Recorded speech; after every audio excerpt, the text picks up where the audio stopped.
बिस्मिल्लाहिर्रहमानिर्रहीम। अस्सलामु अलैकुम dear students, welcome to my YouTube channel physics with Adnan Khan. Dear students, हमने 10th physics chapter number 1 simple harmonic motion and waves का जो chapter था उसी को कंटिन्यू किया था। इससे पहले की वीडियो में हमने कैरेक्टरिस्टिक ऑफ SHM यानी सिंपल हार्मोनिक मोशन की जो कैरेक्टरिस्टिक है कि एक बॉडी अगर सिंपल हार्मोनिक मोशन परफॉर्म करती है तो उसके पास क्या कैरेक्टरिस्टिक होती है, उसकी क्या खसूसियात होती है। ठीक है, आज हमने डिस्कस करना है conditions of simple harmonic motion कि एक बॉडी ने अगर सिंपल हार्मोनिक मोशन परफॉर्म करना है उसके लिए क्या कंडीशंस है, क्या रिक्वायरमेंट्स होंगी, उसी चीज़ को जो है हमने डिस्कस करना है। इसके मुतालिक सवाल आता है कि राइट द कंडीशंस या नेसेसरी कंडीशंस ऑफ SHM कि एक बॉडी अगर SHM परफॉर्म करेगी उसके लिए क्या ज़रूरी है, कौन सी कंडीशन जो है ज़रूरी है जिसको वो ओबे करेगी तो वो सिंपल हार्मोनिक मोशन, उसकी मोशन सिंपल हार्मोनिक मोशन कहलाएगी। ठीक है, तो सबसे पहले आपने जहन में याद रखना है, जो सबसे पहले कंडीशन है वो ये है कि कोई भी आपके पास ओसिलेटरी सिस्टम है, यानी अगर कोई भी बॉडी है वो ओसिलेटरी मोशन कर रही है, ओसिलेटरी मोशन कर रही है, वो ओसिलेटरी बॉडी है या उसको ओसिलेटरी सिस्टम है। ठीक है, उसके अंदर इनर्शिया का होना बड़ा लाजमी है। इनर्शिया ये पहले इसकी कंडीशन, इनर्शिया होगा तो बॉडी SHM परफॉर्म कर सकती है। जैसे यहाँ पर मिसाल मैंने ली है, मास एक स्प्रिंग, मास स्प्रिंग सिस्टम है। ठीक है, मैंने एक मास बांधा हुआ है एक स्प्रिंग के साथ, इसको मीन पोजीशन पे रखा है, यानी अभी तक हमने इसके ऊपर कोई फोर्स अप्लाई नहीं की। जब हम इस मास को डिस्प्लेस करते हैं, फोर्स लगा देते हैं, तो इस मास को मीन से एक्सट्रीम पे डिस्प्लेस कर देते हैं। तो ये मास जैसे आप इसको छोड़ देते हैं तो ये दोबारा मीन की तरफ जाता है और इसको ले जाने के लिए इधर जो फोर्स लगती है उसको हम कहते हैं इलास्टिक रिस्टोरिंग फोर्स। ठीक है, ये दोबारा मीन पे आके रुकता नहीं है, सपोज के लिए इधर आके रुक नहीं जाता बल्कि आगे जाता है। अब यहां से यहां तक हमने फोर्स लगाया है, होना तो ये चाहिए रिस्टोरिंग फोर्स इसको एक्सट्रीम से दोबारा मीन पर दे, लेकिन नहीं, ये मीन पर नहीं चढ़ता, आगे जाता है। क्यों? क्योंकि यहाँ पर इनर्शिया एक्ट हो रहा होता है। इनर्शिया क्या है? Inertia is the property of a body that opposes it's state of rest और मोशन।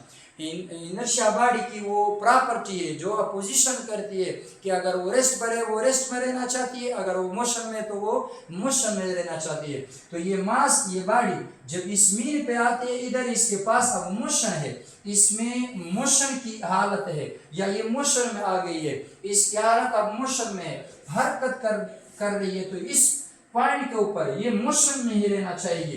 तो जितना इसने राइट साइड पे डिस्प्लेसमेंट कवर की है जिसको x से रिप्रेजेंट करेंगे, उतना ही ये राइट साइड पर b डिस्प्लेसमेंट कवर करेगी, यानी जितना राइट साइड पर एक्सट्रीम पोजीशन तक गई है लेफ्ट साइड पर भी उतनी ही एक्सट्रीम पोजीशन तक वो डिस्प्लेसमेंट कवर कर जाएगी। और वो किसकी वजह से होगा? इनर्शिया की वजह से। इनर्शिया होगा तो वो दूसरी एक्सट्रीम पोजीशन तक जाएगी बॉडी, वरना नहीं। ये पहले इसकी कंडीशंस है। दूसरी कंडीशन ये है कि अगर कोई ओसिलेटरी सिस्टम है, यानी अगर एक बॉडी ओसिलेटरी मोशन परफॉर्म कर रही है तो उसमें जो दूसरी खासियत है, जो दूसरी कंडीशन है वो इलास्टिक रिस्टोरिंग फोर्स की है। क्या मतलब है? कि बॉडी के पास इलास्टिक रिस्टोरिंग फोर्स भी होना लाजमी है। अगर ये बॉडी रिस्टोरिंग फोर्स इसमें ना होता, इसकी इलास्टिसिटी ना होती, तो ये दोबारा मीन पोजीशन को ऊपर ना जाता। तो ये भी इसकी एक खासियत है। यहाँ पर हमने स्प्रिंग लिया हुआ है, स्प्रिंग की इलास्टिसिटी होती है। ठीक है, इसी तरह ये उसकी दूसरी कंडीशन है। ठीक है, ये सिस्टम मैंने मास स्प्रिंग सिस्टम इसलिए लिया है कि कंडीशन फिर आपको आसानी से समझ आ सके।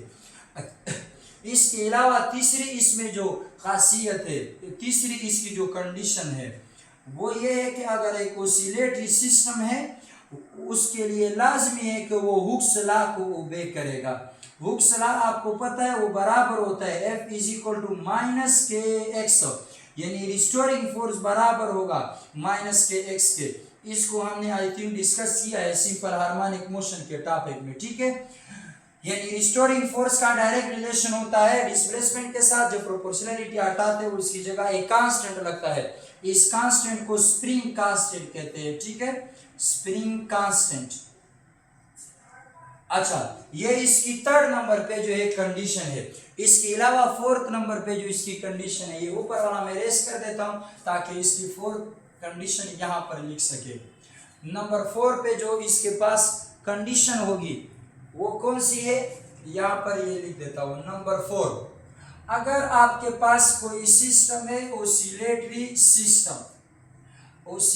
सिस्टम है, वो फ्रिक्शनलेस होना चाहिए। कोई भी ओसिलेटरी सिस्टम है वो फ्रिक्शन, यानी यहाँ पर इस सिस्टम में कोई फ्रिक्शन नहीं होना चाहिए। अगर फ्रिक्शन है तो जितना हमने डिस्प्लेस किया है, यानी इसमें उतनी एक्सेलरेशन फिर पैदा नहीं होगी। सिंपल हार्मोनिक मोशन की ये इक्वेशन, जनरल इक्वेशन जो हमने पढ़ी थी, अगर बॉडी में डिस्प्लेसमेंट ज्यादा, या यूं समझ लें अगर बॉडी को आपने ज्यादा डिस्प्लेस किया है उतनी ज्यादा रिस्टोरिंग फोर्स होगी, जितनी ज्यादा रिस्टोरिंग फोर्स होगी उतनी ज्यादा एक्सेलरेशन होगी।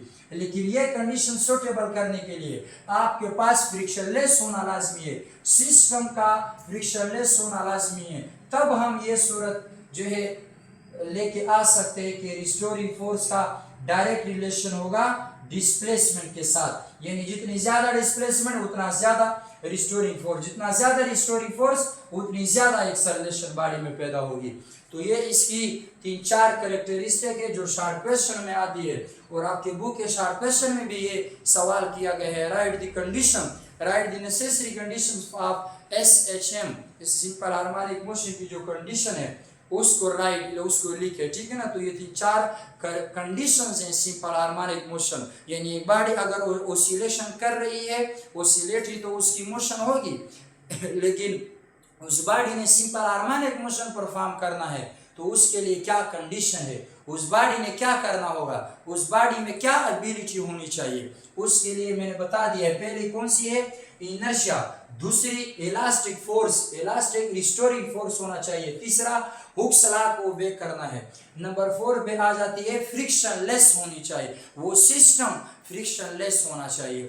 ठीक है स्टूडेंट्स, तो उम्मीद करता हूँ ये वीडियो आपको अच्छी लगी हो। अगर वीडियो अच्छी लगी है तो लाइक करें, कमेंट करें और शेयर करें, और अगर अभी तक आपने मेरा चैनल सब्सक्राइब नहीं किया तो मेरा चैनल भी सब्सक्राइब करें और अपने दोस्तों के साथ भी शेयर करें।